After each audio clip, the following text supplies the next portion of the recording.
मैं सुजाता पांडे।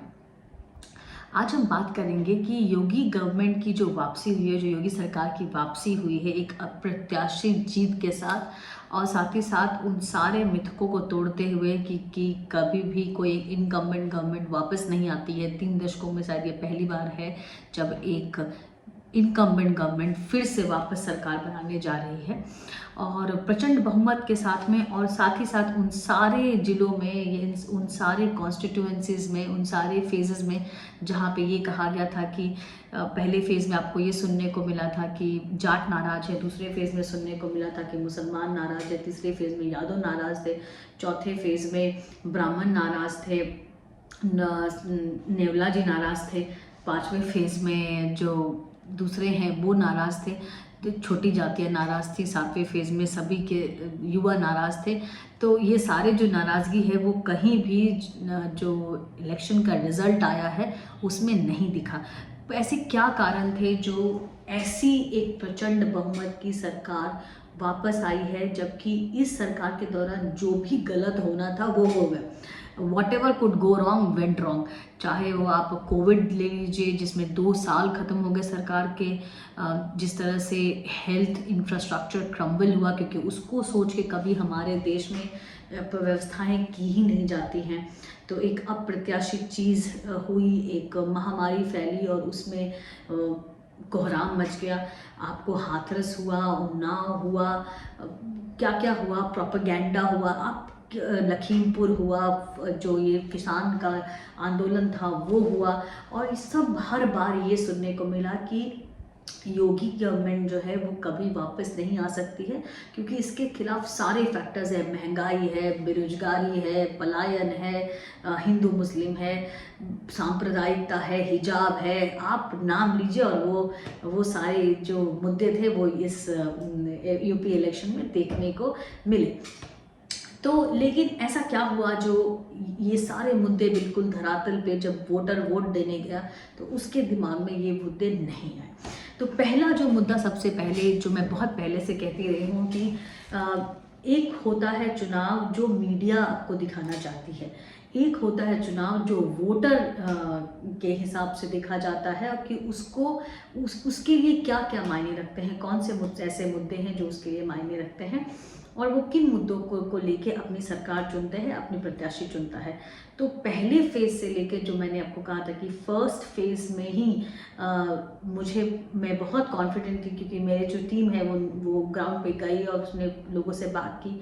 तो वहाँ लॉ एंड ऑर्डर एक बहुत बड़ा इशू था। वहाँ जो मुस्लिम जाट डिवाइड है, जो मुजफ्फरपुर दंगों के बाद सिर्फ बढ़ा है, घटा नहीं है, उसको किसान आंदोलन भी भर नहीं पाया। लेकिन ऐसा बताया गया मीडिया में कि वो मुस्लिम और जाट बिल्कुल साथ आ गए हैं और बीजेपी सारी सीटों पे हार जाएगी, जो कि आपको नहीं दिखा।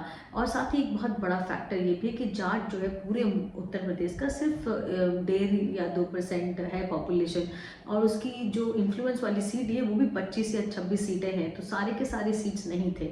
वैसा ही हाल आपको यादव जो बेल्ट कहते हैं या फिर मुस्लिम बेल्ट है, और उसके बाद पूर्वांचल में जो अवध में, बुंदेलखंड में देखने को मिला, जहाँ पे लोगों ने जाति धर्म ये सब छोड़ के कुछ ऐसी बातें हुई जो सरकार ने की, जो योजनाएं धरातल पे गई, उसको देख के वोट किया। तो इसमें पहला फैक्टर जो सबसे पहले मैं बोलूँगी कि वो है महिलाओं का फैक्टर।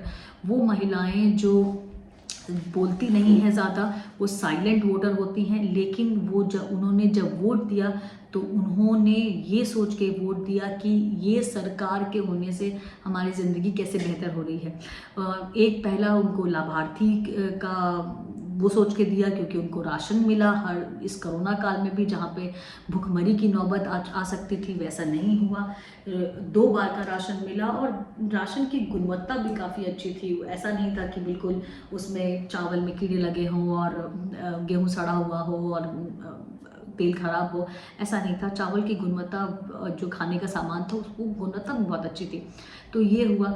दूसरा चीज़, महिलाएं जो होती हैं वो लॉ एंड ऑर्डर से बहुत इफ़ेक्ट होती है, क्योंकि पुरुषों को शायद पता नहीं चलता, लेकिन महिलाएं को ही आपको ईव टीजिंग जो कहते हैं, जिसको मन चले बैठे रहते हैं, वो कुछ बोल दें उनको रेप बलात्कार का, छीना झपटी, चेन स्नैचिंग वगैरह वगैरह, अपहरण वगैरह झेलना पड़ता है।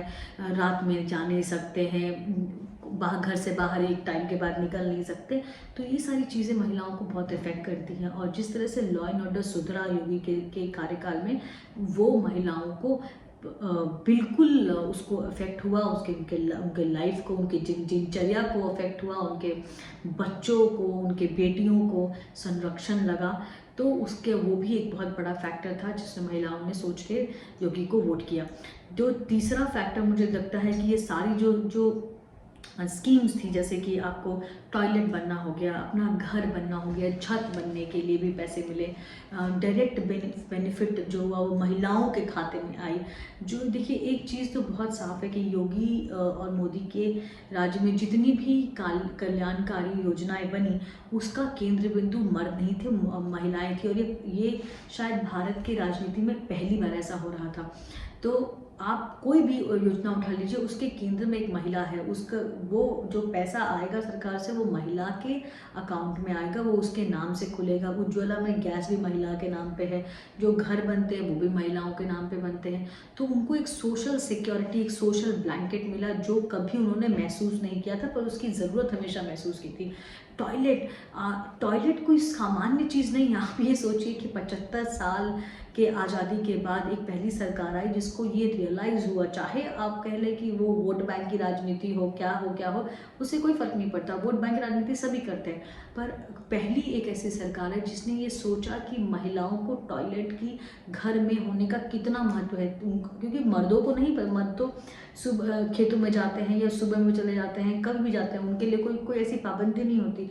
ये महिलाएं होती हैं जो रात में उठ के जिनको जाना पड़ता है, उसमें उनके साथ अनेक छीना झपटी होती है, बलात्कार के केसेस होते हैं, बहुत उनका जो ज़िंदगी है वो एक बहुत कठिनाई से गुजरती है।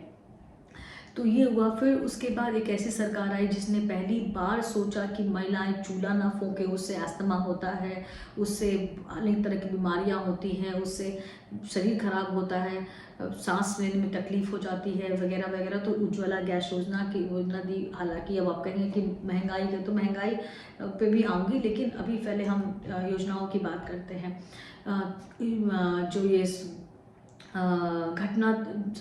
जो ये योजना थी, जो कि बिजली देने की बात हुई, जो बिजली आने लगी, जो पहले बिजली 2-2 दिन पे आती थी, 3-3 दिन पे आती थी, या फिर किसी धर्म विशेष के त्यौहार के वक्त में ही बिजली आती थी, या फिर सिर्फ सैफई के आसपास बिजली आती थी, वो सभी जगह बिजली आने लगी। उससे भी उनका जीवन बेहतर हुआ। और दूसरी चीज़ ये है कि अगर उनको एक बार लगा भी कि नहीं, चलो मुझे सरकार को बदलना है, मान लीजिए, तो लेकिन जो एसपी था, जो कि ऑल्टरनेटिव समाजवादी पार्टी का था, उनकी जो इमेज है बहुत ही नेगेटिव है महिलाओं को लेके। आपको याद ही होगा कि मुलायम सिंह का वो जो भाषण था कि लड़के हैं, गलती हो जाती है, वो ये रेप केस के बारे में था। उसके बाद जो उनका लॉ एंड ऑर्डर का था, जिस तरह की अपहरण की घटनाएं हुई थी, जिस तरह की बलात्कार की घटनाएं हुई थी, तो इन सब से डर के महिलाओं ने बीजेपी को चुना। ये हुआ। और ये इतना इफेक्टिव था कि महिलाएं जो हैं वो पुरुषों के मुकाबले 10% ज़्यादा बाहर निकल के गई, उन्होंने वोट किया। तो वो भी आपको वोटर में रिफ्लेक्ट होता है, दिखता है आपको। दूसरा जो वर्ग है, जो एक नया वर्ग लेके मुझे लगता है कि उसका क्रिएशन हुआ है इंदिरा गांधी की राजनीति के बाद। एक लाभार्थी वर्ग का गठन हुआ है। ऐसा वर्ग जो कि किसी भी जात, धर्म, समुदाय, पंथ, गोत्र को छोड़ के उसका गठन हुआ है। क्योंकि जो लाभार्थी जो स्कीम्स हैं, जो लोक कल्याणकारी स्कीम्स हैं, उसमें जिन को बेनिफिट हुआ है, अब उसमें चाहे आप दलित हों, चाहे आप यादव हों, चाहे वो मुसलमान हों, चाहे वो आप अगड़े हों, चाहे वो आप पिछड़े हों, इन सब को जो भी पैसे मिले हैं, या फिर राशन मिला है, या फिर घर मिला है, स्कूल जाने के लिए बच्चों को यूनिफॉर्म्स मिली हैं, लैपटॉप्स मिली थी, कैश मिला था, बच्चों लड़कियों की शादी करवाई गई। तो ये लाभार्थी वर्ग जो है वो भी एक बहुत बड़ा वर्ग बन के उभरा, और जिसने पहली बार ये देखा कि सरकार आपको आपकी ज़रूरतों को पूरा करती है। नहीं तो इसके पहले जो प्रेसिडेंस था, इसके पहले जो होता था, वो तो सबको पता है कि राशन आता तो था, लेकिन वो राशन पे राशन माफिया बैठ जाता था। अगर आपको याद होगा कि योगी के जब चीफ मिनिस्टर बनने के बाद जो पहला छापा पड़ा था, उसमें 40 लाख राशन कार्ड पकड़े गए थे, और वो सारे राशन कार्ड गरीबों के थे। जहाँ पे गरीबों को राशन नहीं मिलता था, और वहाँ पे राशन माफिया उन राशन को बेच देता था, और ये पूरा का पूरा कार्टेल था, एक गैंग था। और वहीं दूसरी तरफ आपको सोनभद्र में और कुशीनगर में भूख से मौतें होती थी। तो ये सब चीज़ें भी बहुत मायने रखी ऑन ग्राउंड पे, और लोग पहली बार जाति से उठ के लाभार्थी बन के एक सरकार के लिए वोट हुआ, तो वो एक बहुत बड़ा फैक्टर था। आप समझिए कि 15 करोड़ लोगों को राशन मिला है, और ये एक तरह से यूपी में पूरे वोटर जो हैं वो 18 करोड़ तकरीबन है। तो आप समझ लीजिए कि कितने लोगों को राशन मिला है और कितने लोग इससे प्रभावित हैं। दूसरी चीज़ मुझे ये भी देखी कि सरकार के खिलाफ कोई ऐसा बहुत हवा नहीं थी। सरकार के खिलाफ ऐसी कोई घृणा जैसी नहीं थी, जैसे कि मुलायम सिंह की सरकार के वक्त में था, या फिर मायावती के सरकार के वक्त में था कि हाँ से हाथी पैसा खाता है, या सरकार जो है वो परिवारवादी है और पैसे का गमन करती है, या फिर किसी वर्ग विशेष को ही तुष्टिकरण की राजनीति करती है। ऐसा आपको इस सरकार में नहीं देखने को मिला। मुख्यमंत्री दागदार बिल्कुल कोई दाग नहीं उन पे, बिल्कुल करप्शन फ्री एक योगी जिसका कोई परिवार नहीं, 500 रुपये का कपड़ा पहनता है। वहीं आपको दूसरी तरफ जो ऑप्शन था समाजवादी पार्टियों का, वो व्हाइट हाउस में रहने वाले, महंगी गाड़ियों से घूमने वाले, महंगा जीवन यापन करने वाले लोग थे, एक परिवारवादी लोग थे, और जिसकी पूरा का पूरा जो पार्टी है वो सिर्फ परिवारवाद पर टिकी है। तो ये भी लोगों को लगा कि नहीं, ये एक अच्छा ऑप्शन है कि बीजेपी को जाके वोट किया जाए, क्योंकि कुछ नहीं तो कम से कम इतना तो है कि ये चोर नहीं है सरकार। और सरकार के जो नीतियां हैं उस पर भी किसी को संदेह नहीं था, क्योंकि मैं फिर से बता दूं कि जितने भी लाभार्थी थे, चाहे वो मुसलमान वर्ग से आए, या चाहे वो वैसे वो यादव वर्ग से आए, या जाटव वर्ग से आए, जो कि बीजेपी का कोर वोटर नहीं है, लेकिन फिर भी उनको सारी जो योजनाएं हैं उनका लाभ मिला बिना जाति मजहब और पंथ देखे हुए।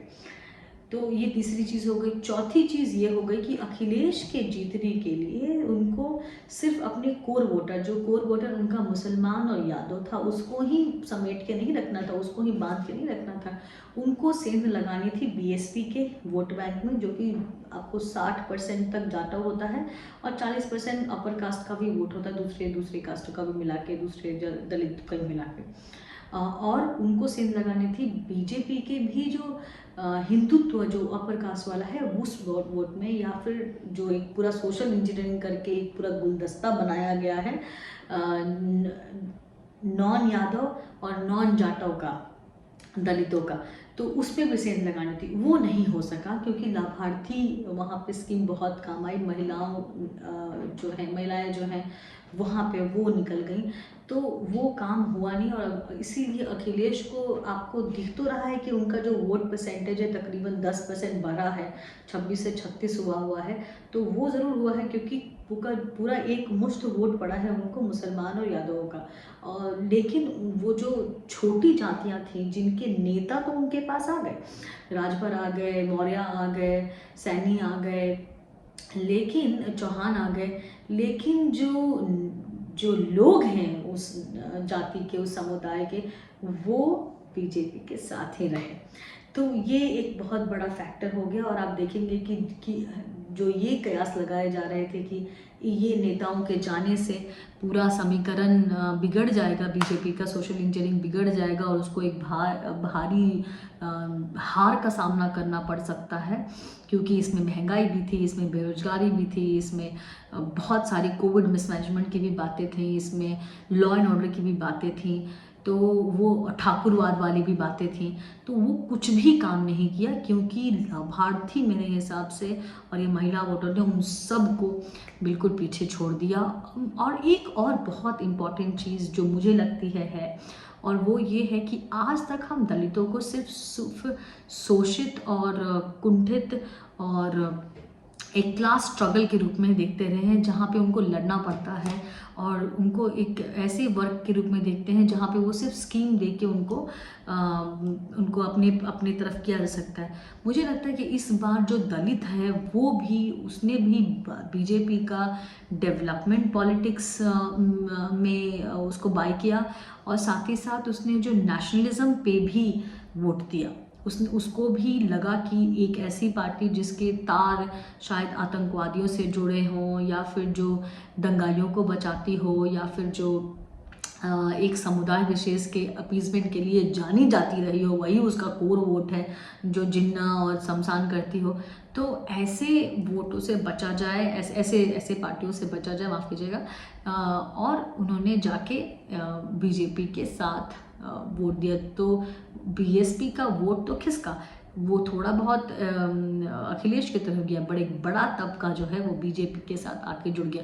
तो बीजेपी का जो जो जो जो एनवाई ओबीसी था, नॉन यादव ओबीसी और नॉन जाटो ओबीसी के अलावा जो दलित एससी एसटी जो था वो, और कॉम्बिनेशन जो अपर कास्ट था, वो और सुदृढ़ हो गया। ये भी बात कही गई कि ब्राह्मणों में बहुत नाराज़गी है।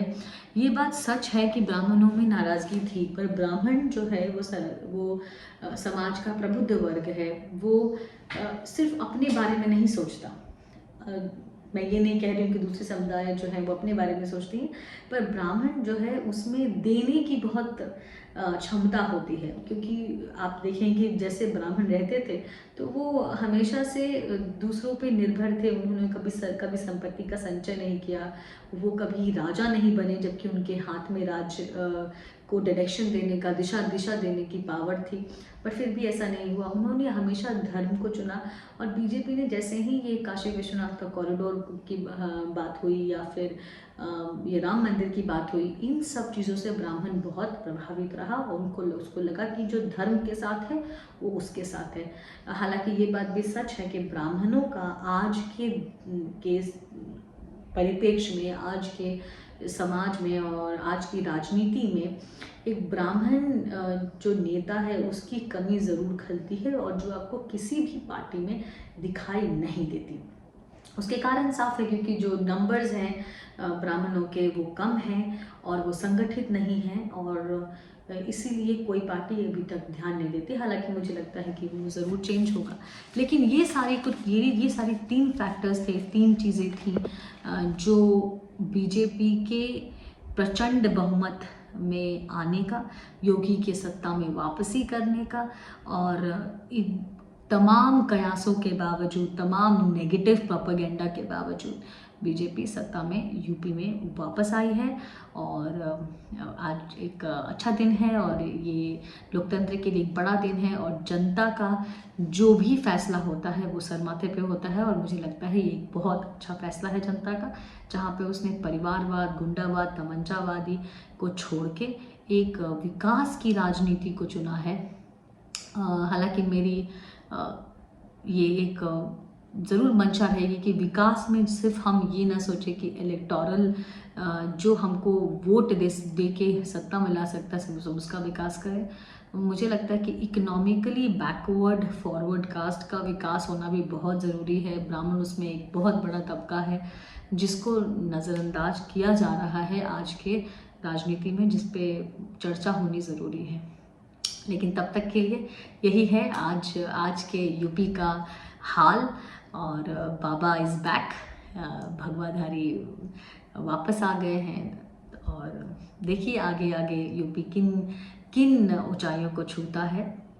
और मुझे विश्वास है कि ये एक विकास की एक ऐसी रास्ते पे चलेगा यूपी, जहाँ पे उसकी परिभाषा किसी माफिया डॉन या गुंडागर्दी या भूखमरी और बीमारू राज्य से नहीं होगी। वो एक उत्तम प्रदेश की तरफ जरूर बढ़ेगा। नमस्कार।